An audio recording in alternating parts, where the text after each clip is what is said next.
Kita tahu memang masih menghadapi tantangan serius yang harus kita carikan solusinya, yaitu terkait dengan utang. Dalam pertemuan yang digelar beberapa hari yang lalu di Wisma Danantara antara Badan Pengelola, baik hadir Pak Rosan ya sebagai CEO, kemudian juga COO Pak Doni dan CIO Pak Pandu waktu itu, kita sama-sama mencari solusi bagaimana dan masih dikembangkan. Beberapa kali kami juga undang pihak Danantara, tentu Kementerian Perhubungan, Direktorat Jenderal Perkeretaapian, Dirut KAI, dan semua yang saat ini mengawaki KCIC atau Bush untuk mencari atau mengembangkan opsinya. Saya belum bisa menyampaikan secara definitif karena memang masih terus dikembangkan. Nanti saja pada saatnya kita akan jelaskan secara terbuka bagaimana langkah yang diambil. Masih ada opsi tentunya prasarana ditanggulangi oleh pemerintah, tapi juga masih ada opsi bahwa sudah Danantara bisa take over dan lain-lain. Ya, saya tidak ingin menjadi polemik antara pemerintah seperti berhadap-hadapan dengan swasta dengan Danantara atau BUMN, karena sama-sama kita ingin mencari solusi yang terbaik. Ini arahan dari Pak Presiden dan saya sedang mengawal isu ini bersama teman-teman yang lain. Assalamualaikum warahmatullahi wabarakatuh, bersama Bang Iqbal. Ketika kecepatan menjadi ambisi, transparansi seringkali dikorbankan.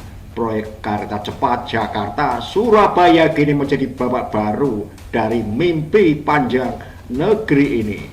Membangun peradaban dengan rel baja, tapi dengan utang yang mengikat masa depan.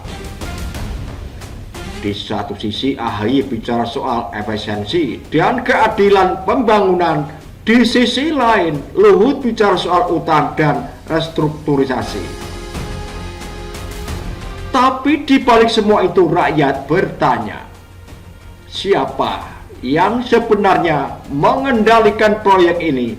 Negara atau para pemain bisnis di balik layar?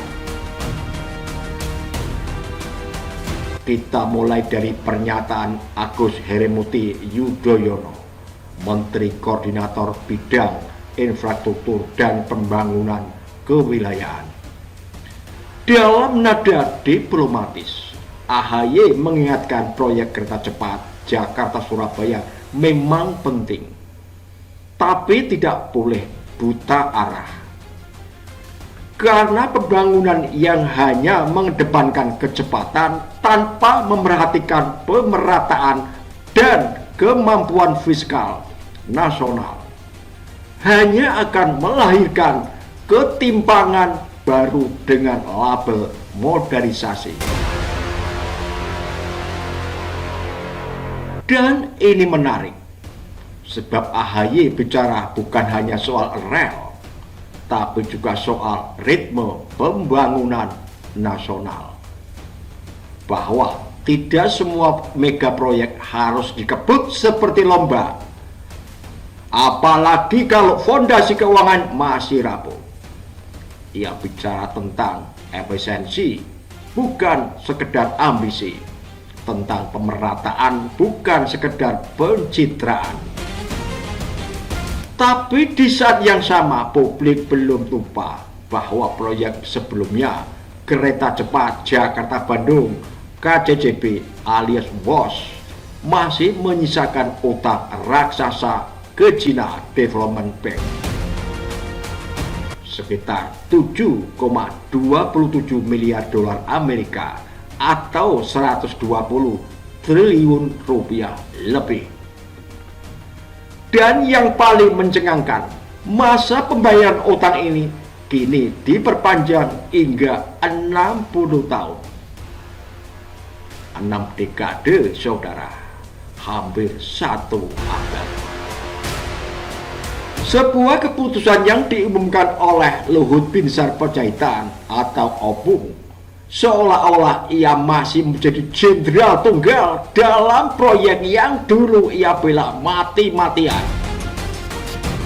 Pertanyaan, apakah keputusan sebesar itu masih dalam koridor kewenangan atau sudah menjelma menjadi kekuasaan pribadi? Aktivis dari Simbol Aktivis Angkatan 98, Siaga 98, Hasanuddin bahkan dengan tegas meminta KPK turun tangan karena ada dugaan kuat bahwa proyek WOS ini mengandung praktek markup alias penggelembungan biaya. Dan publik pun tahu, sejak awal angka proyek ini memang membengkak luar biasa. Dari perencanaan awal sekitar 80 triliun rupiah membesar jadi lebih dari 120 triliun rupiah. Bayangkan, membengkak. Tapi yang lebih berbahaya adalah siapa yang diuntungkan dan siapa yang harus menanggung beban. AHY di sini sedang berdiri di tengah dua pusaran. Satu sisi adalah ambisi nasional, melanjutkan proyek strategis yang akan menghubungkan Jakarta-Surabaya dalam hitungan jam. Sisi lainnya adalah beban warisan proyek lama, utang, efisiensi, dan kejanggalan kontrak internasional yang belum sepenuhnya tuntas. Ia tahu jika langkahnya salah, proyek baru ini bisa menjadi WOS jilid kedua. Cepat diresmikan, lambat dikembalikan, dan mahal dipertanggungjawabkan. Dan disinilah dilema besar bangsa ini. Ketika terlalu sering membangun dulu, menghitung kemudian, terlalu sering menggaungkan kemajuan, tapi melupakan keberlanjutan. Proyek kereta cepat seolah jadi simbol. Proyek kereta cepat seolah jadi simbol betapa kita ingin mengejar dunia, tapi tak pernah menata dapur sendiri. Sementara itu di belakang panggung isu politik dan ekonomi saling bertautan. Badan Pengelola Investasi BPI dan Antara kini dilibatkan untuk meninjau kelanjutan proyek ini. Namun publik bertanya-tanya, apakah ini murni perbaikan sistem investasi atau justru cara baru untuk melindungi proyek lama agar tidak terbongkar seluruhnya. Dan jangan lupa, setiap perpanjangan utang, setiap negosiasi kontrak, setiap perubahan skema pembayaran artinya ada pihak yang diuntungkan. Apakah rakyat? Belum tentu. Yang jelas, publik kembali diminta bersabar, membayar pajak, dan menerima penjelasan yang kadang justru membingungkan. AHY tampak berhati-hati. Ia bicara dengan gaya teknokrat, bukan politikus. Ia tahu proyek sebesar ini tidak hanya tentang infrastruktur, tapi juga tentang kepercayaan publik terhadap pemerintah yang baru. Sebab jika proyek WOS dianggap gagal, maka proyek Jakarta-Surabaya akan dipantau dengan kaca pembesar. Dan satu hal yang tidak bisa dihindari, akuntabilitas Luhut Binsar Panjaitan. Pernyataan yang menyebut proyek WOS sudah busuk sejak awal adalah bentuk pengakuan publik paling keras dari pejabat sekelasnya. Tapi anehnya, pengakuan itu datang dari orang yang justru mengawal proyek tersebut sejak awal. Jadi siapa yang membusukkannya? Apakah sistemnya atau orang yang memegang kendali sistem itu? Kata kuncinya sekarang, audit total. Audit bukan sekedar angka, tapi juga tanggung jawab moral dan politik. Jika benar ada penyimpangan, maka publik berhak tahu siapa yang bermain. Dan kalau tidak ada penyimpangan, maka publik juga berhak tahu mengapa proyek ini bisa menjadi beban fiskal sebesar ini. Karena pembangunan tanpa transparansi hanya akan menjadi monumen kesalahan yang megah. Dan rakyat tidak butuh momentum baru untuk kesalahan lama. Mari kita bicara jujur. Indonesia bukan negara anti proyek besar.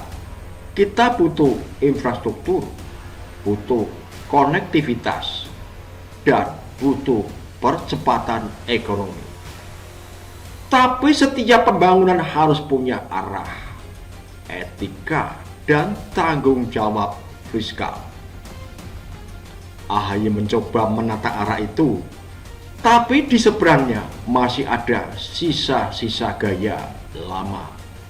Ambisi tanpa audit, keputusan tanpa konsultasi publik. Dan selama tokoh-tokoh seperti Luhut masih merasa bisa mengatur ulang kontrak dan utang lintas negara sesuka hati, maka kata transparansi hanyalah slogan kosong. Pemerintah seharusnya belajar dari WOS, bukan menutup luka dengan proyek baru. Sebelum bicara tentang Jakarta-Surabaya, tuntaskan dulu persoalan utang dan audit proyek Bandung. Tunjukkan kepada rakyat bahwa negara bisa menegakkan disiplin fiskal, bukan hanya menambah daftar panjang pinjaman. Dan untuk KPK, waktunya membuktikan bahwa lembaga ini masih punya gigi. Jangan tunggu publik muak baru bertindak.